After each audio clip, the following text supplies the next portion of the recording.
கர்த்தருடைய பரிசுத்த நாமத்துக்கு மகிமை உண்டாவதாக.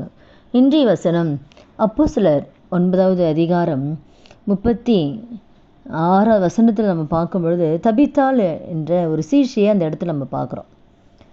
அப்போ தபித்தாள் சீஷை என்ன ஆகுதுன்னா, நல்ல நன்மைகளை செய்து கொண்டு வருகிற ஒரு சகோதரி. தான தர்மங்கள் அதிகமாக பண்ணுவாங்க, நல்ல ஒரு நற்கிரியைகள் நல்லா இருக்க நன்மைகளை செய்கிறாங்க, தான தர்மம் செய்கிறாங்க. அப்போ அப்படிப்பட்ட ஒரு அண்ணா திடீர்னு வியாதி வருது. வியாதி வந்த உடனே இறந்துடுறாங்க. அவங்க இறந்த உடனே அவளை குளிப்பாட்டி மேல் வீட்டில் வச்சுருக்காங்க. அப்போ சீஷங்களாம் என்ன பண்ணுறாங்கன்னா, யோப்பா பட்டணம் வந்து பக்கத்தில் தான் இருக்கிறனால அங்கே பேதுருவை வரவழைக்கிறாங்க சீஷருங்க. அப்போ பேதுருவை வந்த உடனே மேல் வீட்டுக்கு அழைச்சிட்டு போகிறாங்க பேதுருவை. அப்போ அங்கே இருக்கிறவங்கெல்லாம் அழுகுறாங்க. அங்கே இருக்கிற விதவைங்கள்லாம் அழுது அந்த தபித்தாள் உயிரோடு இருக்கும்பொழுது என்னெல்லாம் நன்மை செஞ்சாலும் அதெல்லாம் சொல்கிறாங்க பேதுருக்கிட்ட. அவங்க உயிரோடு இருக்கும்போது அவங்க வஸ்திரம்லாம் வாங்கி கொடுத்தாங்க, அங்கேயே வாங்கி கொடுத்தாங்க. இப்போ இதெல்லாம் காண்பித்து அவங்க செஞ்சதெல்லாம் சொல்கிறாங்க. அப்போ அவங்க செய்த அந்த நன்மைகள் ஆண்டவர் அவளுக்கு அந்த ஜீவனை திருப்பி கொடுத்தது.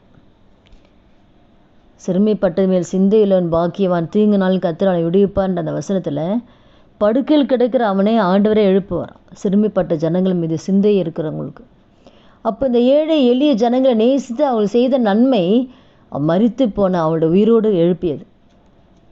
பேதுரு வந்த உடனே தபித்தாலே எழுந்துருன்னு சொல்கிறார். அவ்வளோதான், உடனே கண்ணை திறந்து எழுந்திருக்கிறான். அப்போது அந்த ஜீவன் எப்படி வச்சுன்னா, மற்றவர்கள் செய்த நன்மைகள், தான தர்மங்கள் அவளோட இழந்து போன மரித்து போன அந்த சரீரத்தை உயிர் பெற செய்தது. இந்த நாளில் கூட இந்த வார்த்தை கேட்குற ஒவ்வொருத்தர் வாழ்க்கையிலையும் நம்முடைய வாழ்க்கையில் நற்கிரியைகளை செய்யணும் ஆண்டு விரும்புகிறார். நற்கிரியைகள், நன்மைகள், தர்மங்கள் ஏதாவது ஒரு வகையில் மற்றவங்களுக்கு நம்ம உதவி செய்கிறவர்களாய் நம்ம இருக்கணும், நன்மை செய்கிறவர்களாக நம்ம இருக்கணும். நன்மை செய்யாதிருந்தால் பாவம் வாசற்படியில் படுத்திருக்கும். அப்போ நன்மை செய்யணும். நன்மை செய்கிறதுனால நிறைய நன்மைகள் இருக்குது. வேதத்தில் நன்மை செய்கிறனால வருகிற ஆசீர்வாதங்களை நிறைய நம்ம பார்க்கலாம். அதெல்லாம் பார்த்தா நிறைய நேரம் அவ்வளோ நன்மைகளை தேவன் வச்சிருக்கிறார். கொர்நேலியு வாழ்க்கையில் கூட தேவன் ஏன் ஜெபம் கேட்கப்பட்டது? அவன் செய்த தான தர்மங்கள். அதுதான் சொல்கிறார் தெய்வத்துதன், உன் ஜெபங்களும் உன் தான தர்மங்கள் தேவனுக்கு நினைப்பூட்டுதலாக அவர் சந்நிதியில் வந்து எட்டி இருக்கிறது. இப்போ கொர்நேலியோட ஜெபம் கேட்கப்படுறதுக்கு ஒரு காரணம் செய்த தான தர்மங்கள். அப்போ மற்றவர்களுக்கு செய்கிற நன்மைகள் அவன் வாழ்க்கையில் இருக்கிற தடைகள் மாறும், அவன் வாழ்க்கையில் இருக்கிற கட்டுகள் அறுக்கப்படும், தடைகள் மாறும். அவன் வாழ்க்கையில் இருக்கிற என்னென்ன காரிய ஆசீர்வாதத்தை பெற முடியாதபடி தடைங்க இருக்கோ, நம்ம மற்றவர்கள் செய்கிற நன்மைகள், மற்றவங்களை நமக்கு செய்கிற தர்மங்கள் நம்ம வாழ்க்கையில் இருக்கிற தடைகளாக ஆண்டவர் மாற்றிடுவார்.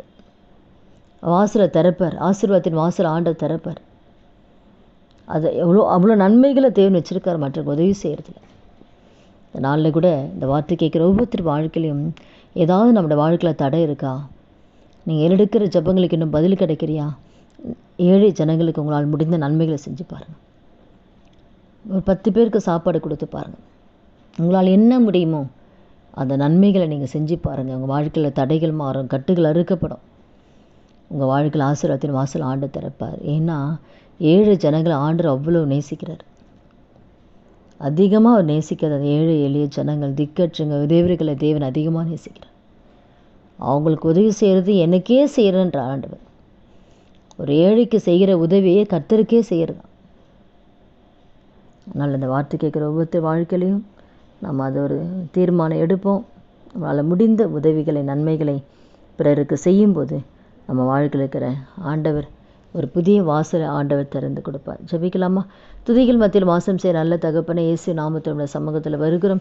இந்த வார்த்தை கேட்குற ஒவ்வொருத்தர் வாழ்க்கையில் ஆண்டவரே அப்பா எப்படி தபித்தாள் ஆண்டவரே இருக்கும்பொழுது தான தர்மங்களையும் நற்கிரைகளையும் செய்து வந்த நிமித்த ஆண்டவரே அவருடைய ஜீவனை கர்த்தர் மீட்டு கொடுத்தீர் ஆண்டவரே. கொர்நேலியு வாழ்க்கையிலையும் ஆண்டவன் செய்த தான தர்மங்கள் ஆண்டவரே அவன் வாழ்க்கையில் அவனுடைய ஜெபத்துக்கு பதிலை கொண்டு வந்ததப்பா. அதனால் இந்த வார்த்தை கேட்குற ஒவ்வொருத்தர் வாழ்க்கையில் ஆண்டவரே அப்பா நாங்கள் நன்மை செய்களாய் ஆண்டவரே அப்பா நாங்கள் வாழ கிருபை தாங்கப்பா.